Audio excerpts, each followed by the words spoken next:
Welcome back, everyone. Thank you for the technology ups and downs today. We do appreciate everyone joining us.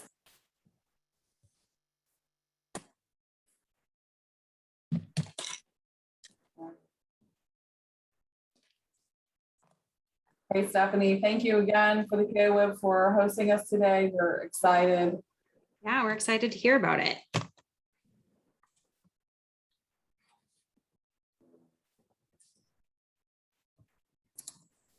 Okay, we're good. We're good. All right, Lawrence, you should be able to share your screen. Okay, excellent, excellent. 2 secs.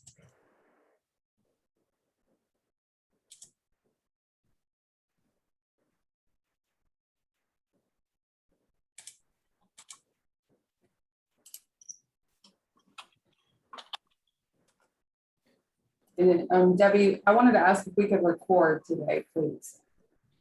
Oh, it is Yes. recorded. Yes, ma'am. Awesome. All right. We have a couple more folks logging on. Awesome. Well, good afternoon. I don't know if you want me to start, Stephanie. Fogged up. I was like, what the hell? No, we are absolutely happy to I'm, turn it over to you. I'm sending an email out, but I Good afternoon, everyone, for the KWIB's afternoon spotlight lunch.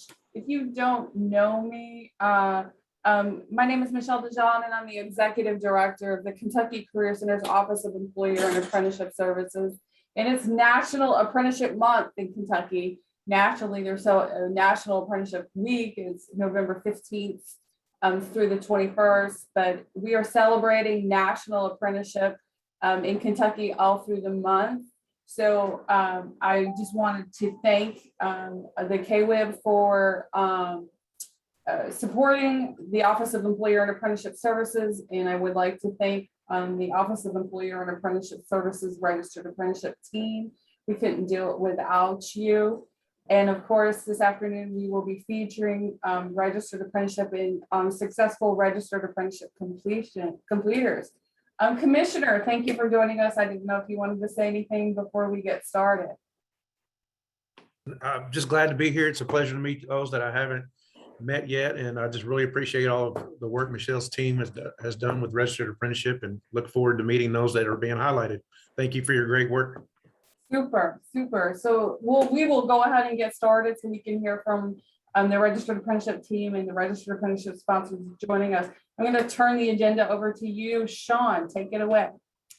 Thank you, Michelle, and good afternoon, everyone. My name is Sean Campbell. I'm one of the apprenticeship and training representatives in the Office of Employer and Apprenticeship Services.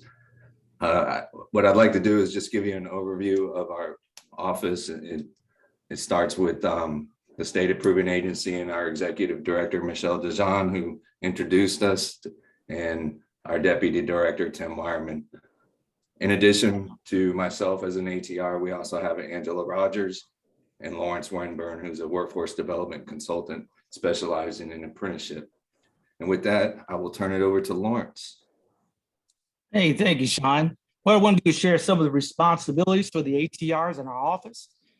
Currently, the responsibility of the apprenticeship and training representatives, we oversee and maintain the federal reporting system for the Kentucky State Approving Agency. We address questions and regulatory issues using the Code of Federal Regulations, and that'd be the CFR, commonly known as CFR, is Title 29 and Part 29, and Title 29, Part 30, along with the Kentucky Administrative Regulations 787. We also register and oversee all registered apprenticeship programs in Kentucky. We provide technical assistance and support. We answer questions about the apprenticeship model. We guide our partners and businesses through the steps to develop and design registered apprenticeship programs. We connect businesses with training providers if needed. We advise partners on sources of funding to support apprenticeships, and we conduct registered apprenticeship program quality assurance reviews. Now, registered apprenticeship is an employer-driven model that combines on-the-job training with job-related instruction that increases apprentices' skill level and wages. In other words, registered apprenticeship is a proven approach. It's a proven model and a proven approach for preparing workers for the jobs and meeting the business needs for a highly skilled workforce that continues to innovate and adapt to meet the needs of the 21st century. We wanted to share the success of our registered apprenticeship in Kentucky.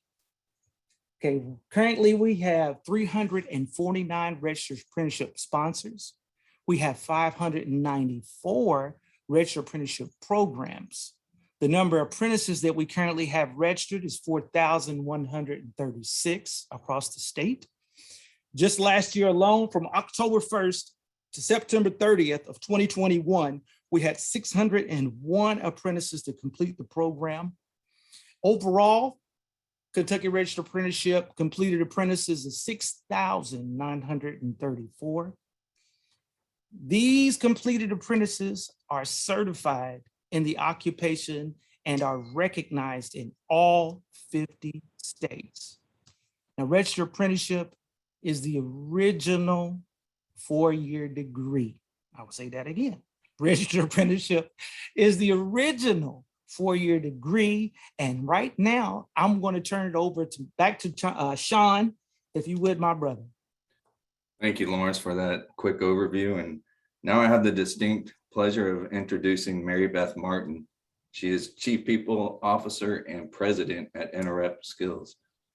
Mary Beth, will you please tell us about Interap and your registered apprenticeship program? Yeah, absolutely. Well, it's really great to be here with you all this afternoon. Thank you so much for the invite.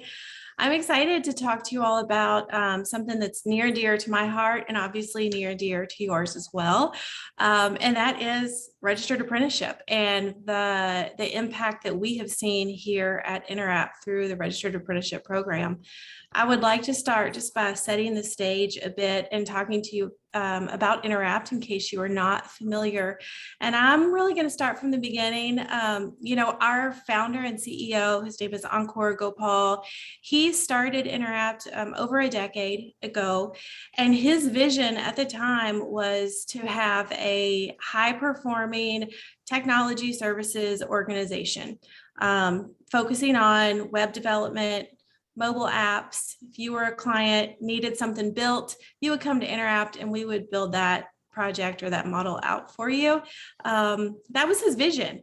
And what he found is the demand for work just kept continuing. That funnel kept to build and fill up, and he didn't have enough people on the team to deliver the work that needed to be done. So he decided, like most employers do, that he's going to post a role, he's going to recruit, bring some individuals in, add to the team, solve the problem, right? Sounds easy. The reality is it's expensive to do that, especially in the world of technology. He saw the price tag for some of those developers and thought, ouch. Do I really have to go out to Silicon Valley? Do I need to go to these markets and try to convince individuals to move to the bluegrass state? Certainly, look around. There's very strong, solid, capable talent in our own state. I'm going to flip the paradigm. So instead of going out and buying talent, as he likes to say, he decided he was going to build it. And that's really what set Interap on this trajectory for now, kind of using this apprenticeship model as a core piece of our business. So as most businesses that start out, they grow, they change, they evolve over time, and we are no different. While we started out as an IT solutions company, we now have a business line dedicated to workforce development, upskilling, reskilling, as I like to say, providing opportunity to all.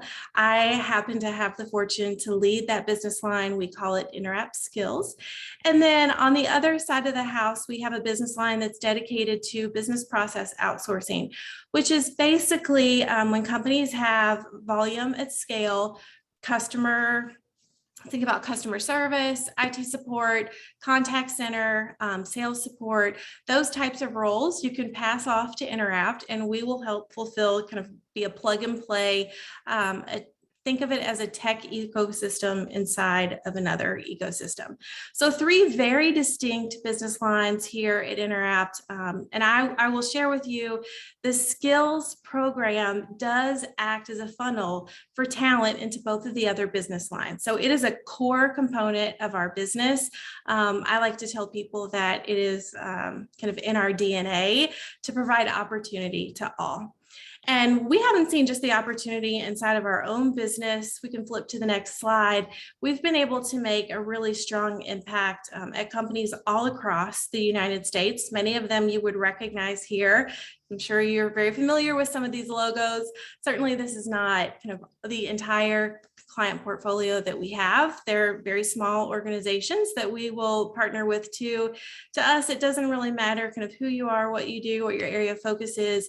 If there is a bridge that we can gap or a solution that we can bring to you to help the business be more effective and successful, that's truly what our goal is at the end of the day. Next slide. All right, so now that you know about Interapt, kind of bird's eye view, right? Super high level, I do want to dive into Interapt skills, which is certainly near and dear to my heart. And flip to the next slide, please. Interapt skills probably does not surprise you at all, but it is a business line with a lot of purpose, right? Our goal truly is to provide opportunity in the world of tech and beyond to individuals that may not have a way to play in this space otherwise. We've gone into communities that may be very rural communities, urban communities that traditionally have not had the funding or the financial resources, or we go out and we find individuals that are in a state of transition. So think about kind of active service members transitioning, retiring. Now they're finding themselves in a brand new place in life, perhaps want to learn a new skill, learn a new trade. I've seen lots of moms and dads kind of come back to the workforce after they've raised their kiddos or perhaps have taken care of aging parents. I mean, our goal really is to provide opportunity to individuals that really did not think that they had a pathway into the world of technology. And, at the end of the day, our goal is just to make a positive impact on our communities and the people that sit within. Next slide. All right, so you've heard me say people a lot. Interapt is a people company. People, for the most part, it is our product. It is what we sell, if you will. So it's important to us that we've got the absolute best talent. And what we have found is there is super strong, solid talent in the state of Kentucky. You just have to know where to go and you have to know where to find those folks. So we spend a tremendous amount of energy, not only kind of sourcing and identifying people that want to launch a career in technology. We spend a lot of time preparing them for that launch and obviously supporting them along the way as well. Next slide. All right, so I've talked a little bit about our sourcing and selection and the importance of that. As you guys know, with the apprenticeship, you are learning a new job, you're learning a new skill. So training is a super, super important component of this recipe. We are not a training company, Interapt is not a training provider, but we do have really strong, solid partnerships with organizations that are. General Assembly happens to be one of those. They're very well known, very well respected in this space. So we've partnered with them on several of the initiatives that we've done. And the way our model works today is we go through the sourcing, the selection process. We find individuals that are driven and motivated. They are committed to learning and growing. We put them through an intensive upskilling that could take anywhere from it could be 6 weeks, it could be 12 weeks, it could be 16 weeks. It really just depends on what skill they are learning. And then now comes the fun part, and that's the apprenticeship. After those individuals get trained up and they successfully complete the training, Interapt will hire them on directly. So they're going to become Interapt team members. And then we are going to help those individuals have meaningful job experience by contracting them out to our other clients and partners. So remember that slide that I showed you with all of the logos? Those are companies that have said, yes, Interapt, we believe in what you're doing. We want to partner with you. I don't know how you have this secret sauce or what goes in behind the scenes, but what I know is the talent you deliver is really great. And that to us, like that's what matters at the end of the day. Interact is not just going to train and teach individuals new skills for the fact of teaching them new skills. Not that there's anything wrong with that. There's certainly a time and place, but our goal is truly to ensure that the people that we have trained and we have taught up are now able to have meaningful job experience. So it's really kind of both sides of the coin there. And our partners and our clients love the work that we do. And kind of at the end of the day, our goal is to help individuals launch a career in tech. Next slide. All right. So, we've talked about our clients, we've talked about our people. You all know this, it's really, really hard when you're learning a new skill. Maybe you've never had a job in a professional environment before. We have individuals that, were pizza delivery drivers, folks that have worked in hospitality, restaurants, you name it. We have a super diverse pipeline of talent, which is one thing that I absolutely love here at Interact. But it's really, really important that we ensure as a company, we're equipping these team members to be successful, like a long haul, right? So when we think about growth and talent development, and apprenticeship, we are thinking from a very holistic point of view. And we know that when you take the time to be intentional and thoughtful about connecting and building relationships with individuals, about ensuring that they feel like they are in an environment where they can bring their best self to work each and every day, that they've got a community around them, they've got champions and cheerleaders, and they have people that will also give them some tough love. We know and we have found that those folks are the ones that will stay with you and be loyal to the bitter end. Attrition, y'all I'm sure have heard of the great resignation, which happens to be a hot phrase right now. Interapt's attrition rate is 3.8%. And I'm really proud of that number. We've worked very hard for that number. And I'm just so proud of the team members that we have inside the business as well. Next slide. Kind of as we think about the apprenticeship model, the training component is certainly an important piece, but also learning those technical skills, super, super important.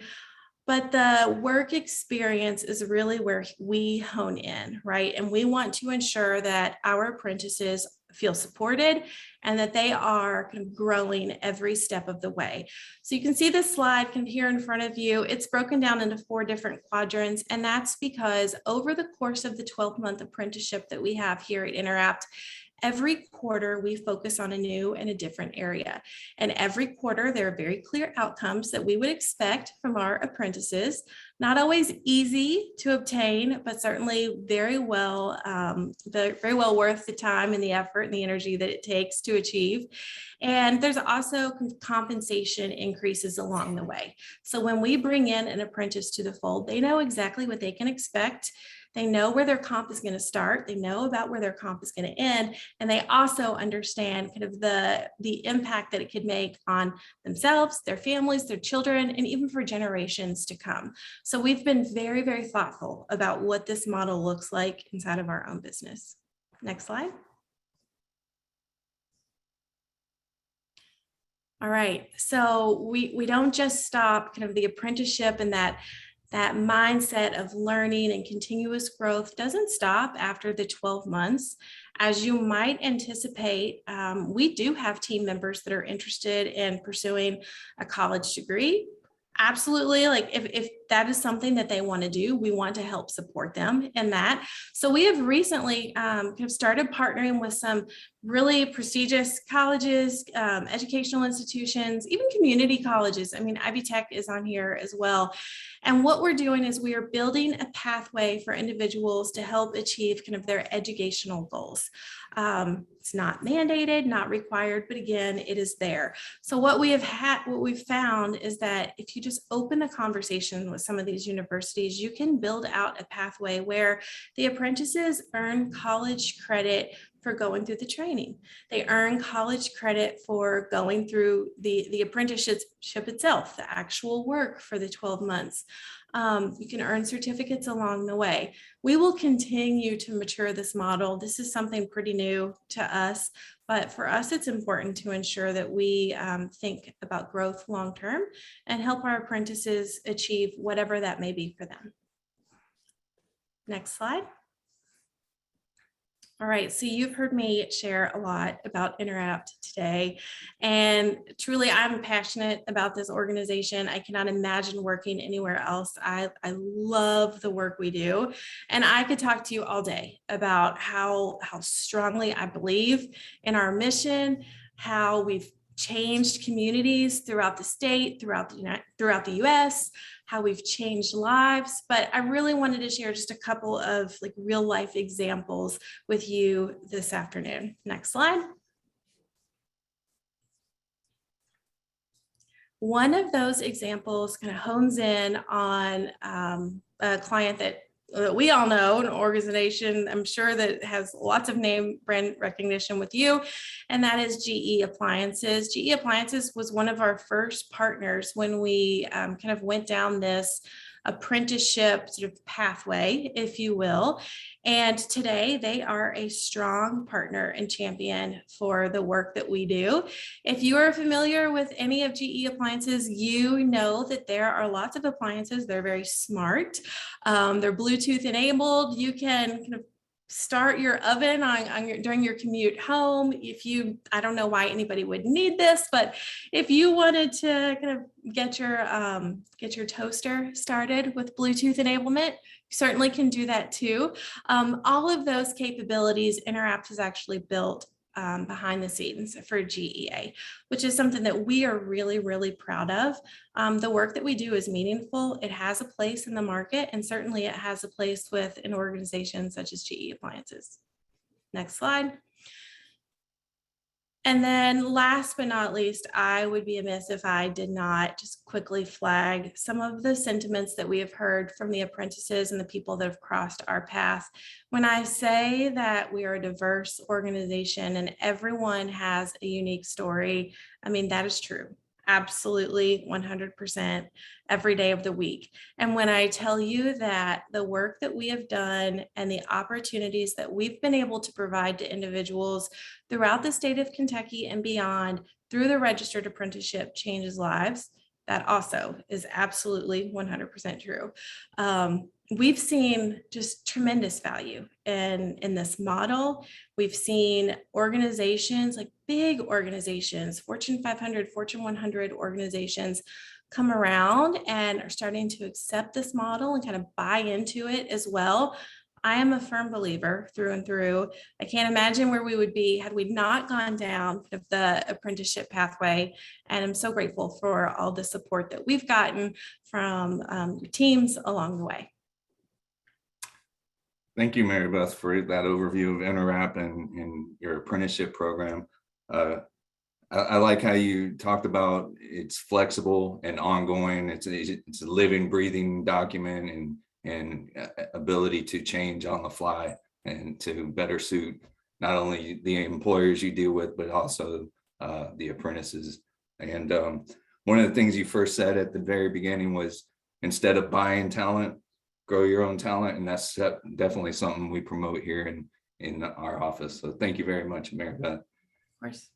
One thing I forgot to mention, we will have a Q&A at the end, and I saw Angela put in there, if you have any questions, please put them in the chat, and we'll get to as many as possible. But next up, I have Mr. Shane Stuber. He is Assistant Vice President at Trilogy Health Services. And Shane, would you tell us a little bit about Trilogy and your registered apprenticeship program? Yeah, absolutely. Good afternoon, everybody. As he said, I'm Shane. Thank you for the introduction. I want to go ahead and preface and say my slides do not look as cool as Mary Beth's slides.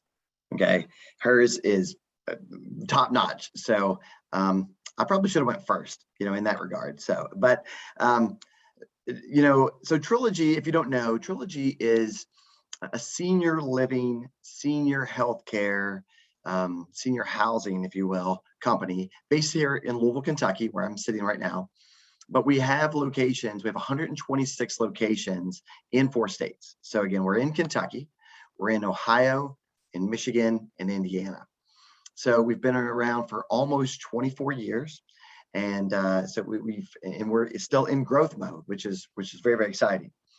Trilogy has roughly 11,000 full-time and part-time employees in those 4 states. So we've known for a long time that we have to find ways to retain our employees. You know, we have focused on education, you know, for a long time through our foundation, because that's a big part of what I do is raise funds and and then we give them out in the forms of scholarships, right, to hopefully retain our employees. But we've never really given them a true career path. And Mary Beth spoke about that very, very well, right? And we want to give these folks a career path because so many people in healthcare don't have one. If you're not going to be a nurse or a nurse leader, right, as you go, what are the paths? And so we realized that there weren't many that we could base sort of, I guess, role models. Right? We did have a lot of great role models out there for everything from nurse aides to culinary, things of that nature. So we realized we had to develop our own. So in 2016, we received a grant in the state of Michigan for some workforce development. And really, basically, it's like workforce training is really what that was.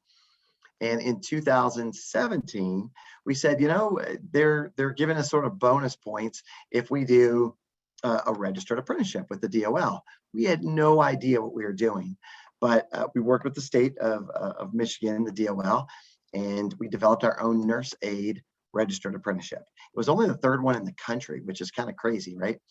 And the first one in the Midwest. So we did that, and then from there, it just really has just blossomed, I would say. So if you could go to the next slide for me. This is, you can see what's happened to us since 2017. So now we have 8 registered apprenticeship tracks. So it's almost every single service line, okay, that works in our senior living campuses, as we call them. So of course, nurse aides, right? We hire more nurse aides or CNAs than any other position. And so we have a lot of opportunities for nurse aides to grow, you know, with our registered apprenticeship programs. And we're looking to expand upon those as well. So, and then after that, though, we also in 2018, we launched our first culinary registered apprenticeship program. Because let's be honest, the number one thing really that seniors complain about in senior housing is the food. And so many folks, you know, just think that food is not very good. And, you know, and we take that very personally. And we take a lot of pride in the fact that we have a certified chef in every location. But we have a lot of folks who come to us with no real cooking background, but they have a passion, they have an interest, right? So, and that is a huge part of what we do now. So you can see on here, we have the nurse aide track, we have life enrichment, culinary, hospitality, business office, environmental services, plant operations, and then actually we own our own long-term care pharmacy called Synchrony Pharmacy Services, formerly PCA. And so we actually have our own farm tech program as well. So it's been very successful for us. We had no idea what we were kind of jumping into in the beginning. We just knew, okay, maybe there's some grant money, maybe this will help us. And we didn't even envision the first year we did this in 2017 that it would lead to these kind of career paths and these great opportunities for our folks. Again, with you know, certified credentials along the way, along with the bump. So I love this sheet, right? Because it really says, okay, and if you're a CNA, I'm looking at the top left corner, you're a CNA and you complete that, and from where you were before, it's $1 an hour bump. You complete the dementia, it's an extra quarter, advance a quarter, right? And so we have this laid out, and this is one of our, honestly, our great recruitment tool for us to show, hey, do you want to grow? You know, do you want to make an extra, you know, $3,000 a year? Well, here's how you can do it. And so it's been very attractive to us in a very interesting climate in healthcare, right, in the last 20 months with the COVID pandemic. So we've certainly had our fair share of folks who left the industry, but I will say this, it's this type of program that has helped us so much 4 months in a row, we've actually hired more people than we've lost. And in healthcare, that's kind of something special right now. So let's go to the next slide. So this is since 2017, like I said, and we started in earnest just in one state in Michigan. 2018, we're in all 4 states with nurse aid and culinary. But what I've highlighted at the top is just over 14,000 completions. And what a completion is for us is when anyone completes one level, one certification, right, within any of our registered apprenticeship tracks. So what that also represents is that's more than 14,000 times that an employee has received a premium pay increase or a bonus, per hour. And, I don't know how much that is over that time, but we could probably do the math, and it's in the millions of dollars. Now in healthcare, one of the things that we look at in our industry, the senior living industry, is it's about before COVID, this is pre-COVID, we had about a 65% annual turnover in a senior living campus each year. Okay. And so Trilogy's, we hovered around like the 43 to 44%, better than the average, but like nothing that we're super excited about. And so we always want to do better. Well, and we can't make everyone, be a registered apprenticeship or go down a path. Not everyone wants to do that for a number of reasons. But here's the amazing part for us. We found that after the first 2 years, just the first 2 years, that we are retaining employees at just over 80% in healthcare, in senior living healthcare, like nurse aides and culinary, it's right at 81% retention a year. And nurse aides in particular typically have a retention of closer to 20 or 25%. So it's been huge for us.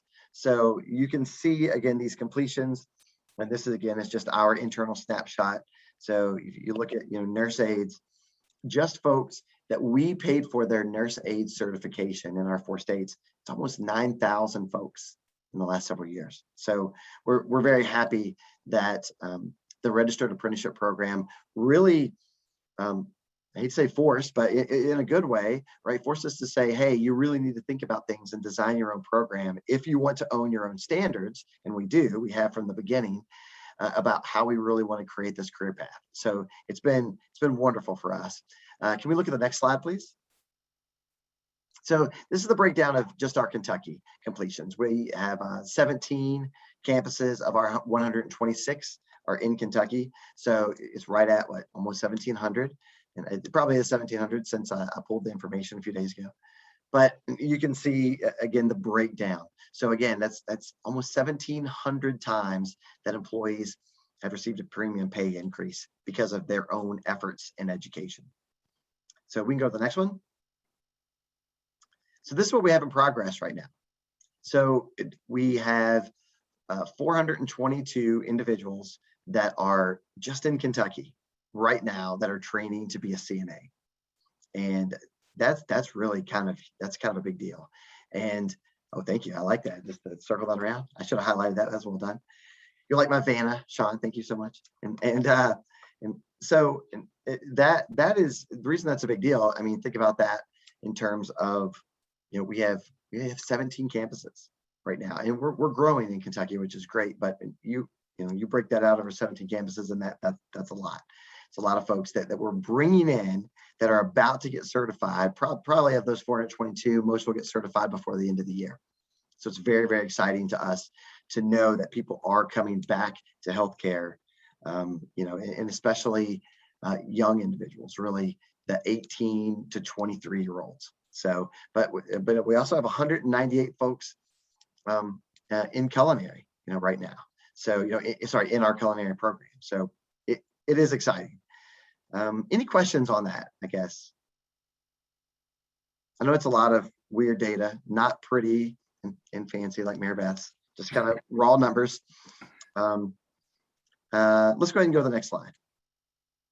So what's next, right? So Trilogy isn't the kind of company that's going to stop and say, wow, we feel like we've done a few, nice things, and we've helped, several thousand employees. We have, but we're not going to stop there. So we don't know exactly how we're going to do it, but we're looking to add nursing. real nursing tracks. You know, we have, Mary Beth talked about in some of their registered apprenticeship program, they've crosswalked that with some education institutions like post-secondary to say, hey, you get college credit. And we've done the same thing, both with culinary. When you complete our culinary registered apprenticeship, you can do it in a year or a little bit more. And when you're done, you're almost halfway to your associate's degree through KCTCS and the statewide, culinary program. And then we pay for the rest if somebody wants to go ahead and get that associate's degree. So we've done the same thing with our nurse aid, with culinary, and we're trying to figure out how to do it with nursing. That's next on the horizon. You know, how do we work with nursing schools to offer some things, you know, not just prereqs necessarily, but, you know, what can we offer our nurses because they want to grow too, right? We hire LPNs and RNs and BSNs and in some cases MSNs, right? So this is something it's been a little trickier, right, to work with, but at the same time, this is what we're going for next. And that is our future. You know, we feel like we've done a pretty good job. We're going to continue to enhance our certified nurse aid or the nurse aid track through our registered apprenticeships, but we also have to figure out how we're going to take care of our nurses, right? So that's sort of a snapshot of our program. Again, the biggest takeaways for us is the registered apprenticeship program forced us, again, in a good way, to really create the career paths that we wanted to create, right? But we didn't exactly know how. And so this program, I think, is I don't think we talk enough about that, about how the structure of this really helps organizations, because we've not done anything like that before, right? Also the retention. Yes, the retention is really remarkable. Again, over 80% year over year for individuals who complete even one certification at any level, which is pretty awesome. And the last thing, you know, workforce development folks, I think I'm probably preaching to the choir, but there's so many grants. Since I've been doing this the last 5 or 6 years, it's the one thing that all of Washington can agree upon, right? And I think most states can agree upon on both sides of the aisle, is that registered apprenticeships are, you know, look, from an economic standpoint, it's the way to go. So I have 4 kids. My wife and I have 4 kids, and 2 of our kids are really college bound kind of kids. 2 are going to be more in the apprenticeship trade. And one of them is actually going to be a registered apprenticeship in dental, obviously not through Trilogy, but from where we live. And so those opportunities are so big, and there's so much grant money to support companies. And again, that's not, unfortunately, that's not widely known either. But that's sort of the snapshot of Trilogy. And I'm happy to answer any questions. Thank you, Shane, for that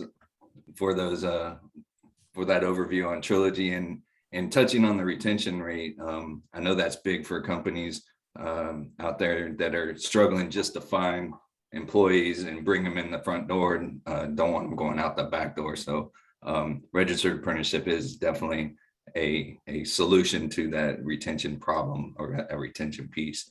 I see Mr. Jimmy Higdon. You have a question, sir? I do. Thank you. Sean, great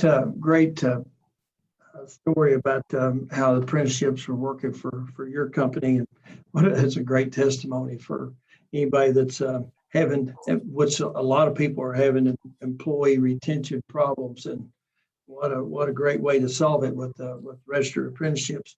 I guess my question is, is there a limit or age limit that a young person can start an apprenticeship with your company, or is it in the I guess the DNA of apprenticeships? Is there age limit? Good question. And so we have a lot of partnerships with high schools around the state, or around all 4 of our states, but especially, you know, in Kentucky. And so whenever we work with somebody before they graduate high school, even if they are paid, right? In some cases, we have paid partnerships where they come in and get their hours, and they can work as a non-certified or in an uncertified position at first. And we call them pre-apprentices.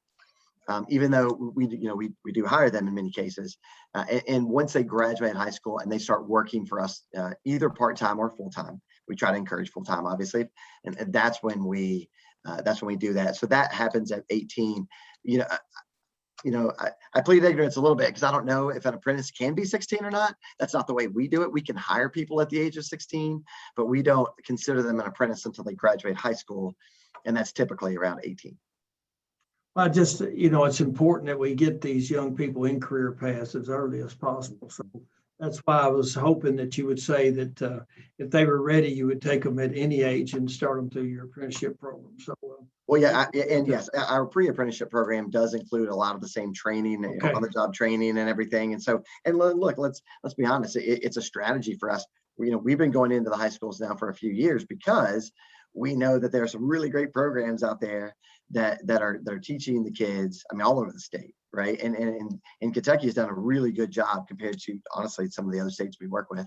I'm not going to mention them by name, but Kentucky's done a really good job of accentuating on those programs. And so we're just trying to find that talent. And there's so much talent in these high school kids now. They know, hey, many of them know, or my daughter knows, hey, I don't want to go to a 4-year college and ring up some debt. I want to get started in a career. And that's what so many are doing. And yes, we are offering that for sure. okay, I see David Horseman just told us it's the employer's decision how early an employee can start an apprenticeship. So I just think it's so important. That's the future of our workforce is get these young people into the workplace and teach them those soft skills and get them started on a career path. So thank you for what you're doing. Oh yeah, you get an amen from me. Thank you.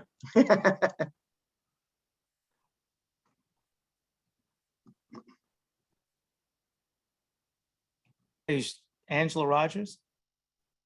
Thank you, Senator Higdon, for your questions. The floor is now open for questions, but before we do that, I would like to introduce myself. I'm Angela Rogers. I work alongside of Sean and Lawrence, a part of the Registered Apprenticeship team here for the state of Kentucky. So if anyone has any questions, now's the time to ask.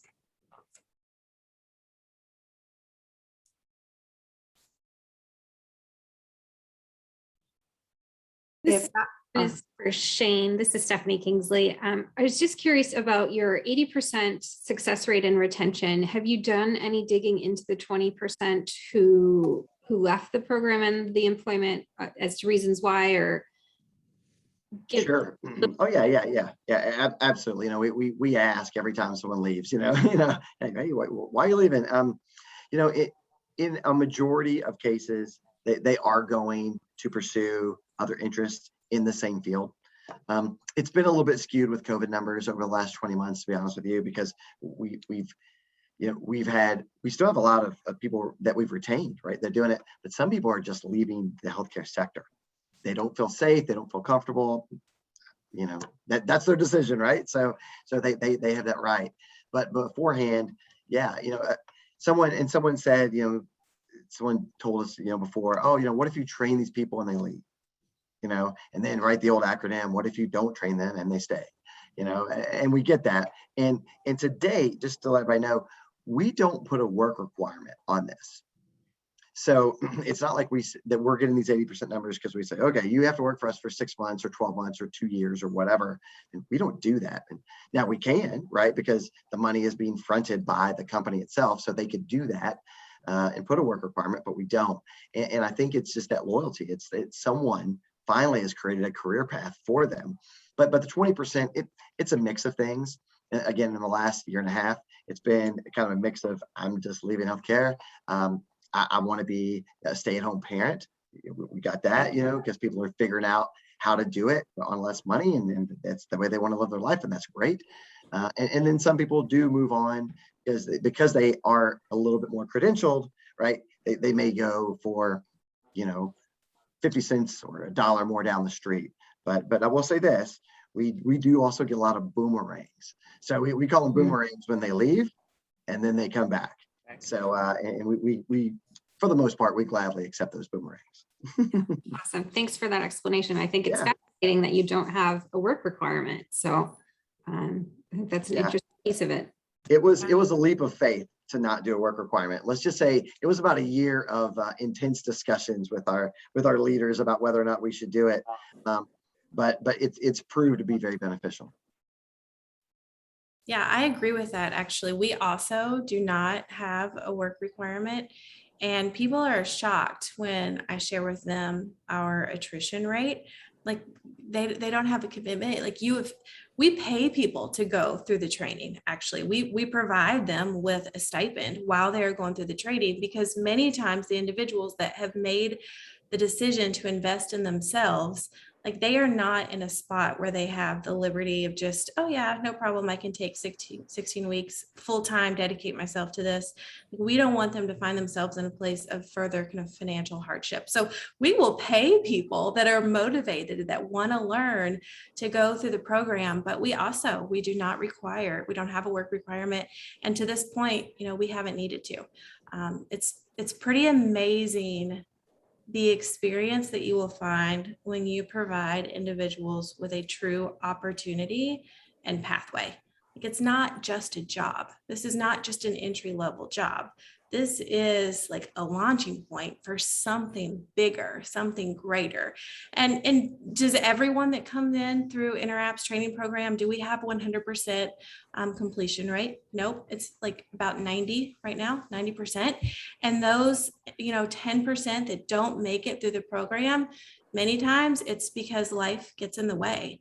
There's childcare issues, there's transportation, there's health, medical issues. So what I have found is it's so important for us, not only as an employer, but also as a community and as a state, to make sure that we've got these wraparound services and we have this mindset that we're all in it together.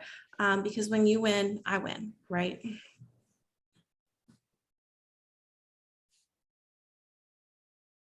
Thanks for that follow-up. That's a really good point about the wraparound services. Something we talk about a lot in this space. It's important. I see a question in the chat. I think you were asking me. It says, Sean, would a work commitment reimbursement of financial investment trigger federal grant program income compliance? That's a great question. And Michelle, would you please take that one? Sure. We're currently researching, and I'm working with the Office of Apprenticeship. So I don't have the answer yet to that question, but I hope to have it soon. So more information to come. Would a grant, stipend, or some other source of income meet the wage requirements for income? So that is a great question. Since I do have the floor, I do have a question for Mary Beth and Shane. As you both know, accolades to both of you as program sponsors. You are a top completer when the rest of the world was in a pandemic. So what is the secret sauce? What could you share with the workforce development professionals on the line? How'd you do it during the pandemic? You actually grew your program. So congratulations to you for doing that on behalf of the Office of Employer and Apprenticeship Services. But if you have any tips or tricks or secrets to share that we could share with other employers, we'd greatly appreciate it. Mary Beth, go ahead. I was waiting for you. Like, who wants to jump in? I'm happy to jump in. I let me just start by saying I feel like there is just this common misconception that apprenticeship either is like this outdated concept, or there's a lot of hoops that you have to jump through, or I don't know. It feels like there still is a bit of a stigma, right? Which is why, like, I'm committed to doing the work I'm doing. Anytime I can get in front of someone or an employer or whatever, like I'm committed to sharing that apprenticeship works. And yes, our workforce has grown dramatically in the past 18, 24 months. I'll share with you, when I started Interapt almost 2 years ago, we had about 40 full-time employees. Today we're over 300. And that is because, like, we are living in a world of new normal, right? Like, what got us here won't get us there. Everything that we're doing today is very different. Think about remote work. Think about the impact COVID has had. Think about, like, the market today, the job opportunities. There is a talent shortage. And we have seemingly been able to sort of roll with the punches, kind of be creative and innovative with the way in which we operate, and recognize that, you know, tomorrow is going to yield kind of a different outcome from today. So we've got to be prepared for that. So really, I don't know that there is a secret sauce or a trick of the trade. I encourage employers to give it a try, because it's not as hard as you think it is. And there are a ton of people, I mean, you all are a testament to this. There are a ton of people that will rally around you and help you figure things out. There are incentives, there are things that are in place to help you motivate and keep up the momentum. Like, we're not at all in this alone. But I couldn't do it alone. Like, I need a team of people just like yourselves around me. But it's not as hard as you think that it is. I promise it's not. Thank you for my next commercial. So. Oh gosh, you know, like, I'm serious about this stuff. I hope you can tell. Like, I am just so passionate about this and the work that we do. And even if, you know what, my neighbor down the street, let's say they work for a big corporation, maybe the big corporation, Humana, or whoever it is, let's say, they don't have an apprentice. They don't have an apprenticeship program. They're not registered. They don't know what they're doing. They think it's really hard. If I can share with them my experience and our model, which is pretty unique, our model allows a large enterprise employer to experience just a small glimpse of what an apprenticeship can do, the type of talent that it will bring. Like, if I can just get them to get a little taste of it, then hopefully that will be enough to perpetuate them to say, oh my gosh, look what Interapp did. Look what they've done. If they could do it, we can do it. You know, like, that is my hope. That is my goal. Anyway, I'll shut up now. And Michelle, this is why we're recording it. So those snippets already. Yeah, so yeah, a fantastic answer from Mary Beth. And so, you know, I'd say the advantage that we had, again, we're in healthcare, right? We're in senior healthcare, which seniors, let's be honest, seniors have been the demographic group that's been hit the hardest by the COVID pandemic, right? I think that's something we can all agree on. Well, the advantage I think we had is we had already launched our programs, and I don't know if I'd call them matured, but I'd call them seasoned. And, you know, so we'd already worked out a lot of the kinks. And, you know, but look, I mean, working with the states, you know, has helped, you know, really that. And the states have been, look, I mean, I'll say this, I'm a huge advocate in working with your state workforce development folks and the state DOL and, you know, the governor's offices. It's really incredible to see so many people on your side, you know, and to have people actually, Mary Beth sort of, you know, talked about it a little bit, was, you know, they return your phone calls, you know, they help you, they want you to be successful. And for us, you know, we already had a pretty good program, but the secret sauce, if there is one for us, you know, during the pandemic, was we had already been established, one, in healthcare, but two, you know, we had already planned, right? We had a very focused vision to really start targeting the pre-apprentices in high school, 16 to 18, as I mentioned, and really looking to hire 18 to 23-year-olds. And that's been a push for us, you know, and I don't know if those are quite considered Gen Z or where the line is drawn, like for generation they are. But here's the thing, here's another misconception, is that some folks think, oh, you know, some of these kids are lazy, and maybe some of them are. But so, I'm a Gen Xer, and I know plenty of Gen Xers that were pretty daggone lazy too. But the fact of the matter is, there are a lot of go-getters in this generation, and that's who we're trying to target, and that's who we have targeted. And guess what they want to do? They want to grow. You know, someone came to us and was talking about, I guess, you know, Gen Y and Gen Z, and they're like, you know, a Gen Z kid or whatever, once they want to grow every 90 days. Well, guess what? That works out really well, actually, with the way a registered apprenticeship program can be set up. So, heck, I wouldn't mind to get a pay bump every 90 days myself, you know, and I'm willing to work for it. So, and that's the thing. The program itself lends to the career path, and it really, once it's set, it really doesn't take that much effort to set it up. But once it's set up, it will attract so many of the right folks to come to you, because that's who you want. Like, that's who we want. We want people who want to grow. And so, and that's who we're attracting. So I think that's been a big part of our success during the last 20 months. Yeah. Great, thank you, Shane. Before we start wrapping it up, there's a very important question in the chat. And it is directed towards Trilogy and you, Shane. Do you have any data that informs you about longevity of retention after completing apprenticeships? Yes. Yeah. You know, we've been doing it long enough now where we can start to look at some of those trends. You know, we definitely, you know, pre-COVID. So looking at it, you know, from really the launch full bore in 2000, we had all of 2018, all of 2019. So we had 2 full years under our belt. We started looking at that.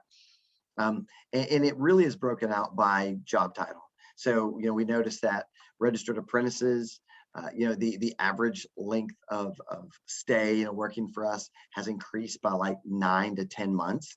The average length of stay for our culinary program is now more than a year, more than it has been. But then right when we launched so many of the others, you know, in our business office and farm tech, right, and all the others, life enrichment, we launched those really in early 2020, right before the pandemic hit. So we are going to track those. We don't know how skewed they may be, but luckily I'm just sort of the grant person and helping structure these things. I'll leave that fun stuff to our employee services team and let them sort out and, you know, those numbers. I do know some of them, like I said, like the 2 I mentioned, but that's something that we do look at, you know, at least quarterly. Thank you. And Mary Beth, I'm sure you guys have looked at it from Interwrap as well. We have, we certainly do. We kind of keep track of the people that come through our program. And again, our goal is not to train people up and hang on to them for years and years and years. For us, we really are, again, like a launching pad to something bigger, something greater. That is our goal. So we do follow the people that come through our program, and you would be amazed at some of the stories to share. You know, one thing I did not flag earlier that I definitely think is super, super important to realize is that our apprentices see about 141% increase in their wages from the time they step into our program to the time that they get their apprenticeship certificate, which is pretty amazing. So depending upon kind of the work that we can put them in, get them engaged with, really ramp up their skill set. I mean, the world, I'm at a bit of an advantage because the world is a world of technology. Like every organization needs help in tech. But when we think about kind of pulling people out of poverty, or when we think about kind of reigniting some of these communities, whether they're rural, urban, metro, it doesn't matter. Like the apprenticeship model works no matter where you sit. No matter where you sit. And as long as you can find the people, again, the people and the talent that have this kind of motivation and willingness to persevere, this program works. It does, through and through. Thank you, Mary Beth. And thank you both, Mary Beth and Shane, for your time today in presenting your registered apprenticeship programs and some of the benefits of a program. I see we have a couple more questions, but out of respect of time, I'd like to turn it back over to Michelle. I know, Michelle, we have some information on the data retention piece that you might want to share. Sure. We have some we will be presenting registered apprenticeships in the state legislature next week. We as a state are at approximately as a statewide 80% or 80 to 90% retention in registered apprenticeship. So if you'd like that information, and for any chat question that didn't get answered, we'll respond to those or we'll make the necessary connections. The key takeaways to remember today, again, thank you, Mary Beth and Shane, is apprenticeship@ky.gov. We'll get to this team. We would be glad to assist any employer program about registered apprenticeship. Shane's put his number in the chat. So thank you very much, everyone, for this hour. Thank you again, Shane. Thank you to KWeb. Registered apprenticeship is what it's all about. It's for everyone, as Mary Beth said. Back to you. Closing comments from anyone? No, I'd just like to thank Shane and Mary Beth one more time. I mean, appreciate your willingness to do this and promote apprenticeship with us. So thank you very much. We will be And getting the slide deck to the K-Web to share on their website. So thank you again. And I'll echo the same sentiments. Mary Beth and Shane, thank you so very much. And I will be talking to you soon. Thank you. Thanks, everybody. Good Take invite. care. Bye. Take Y'all care, everybody. Have a good one. Bye.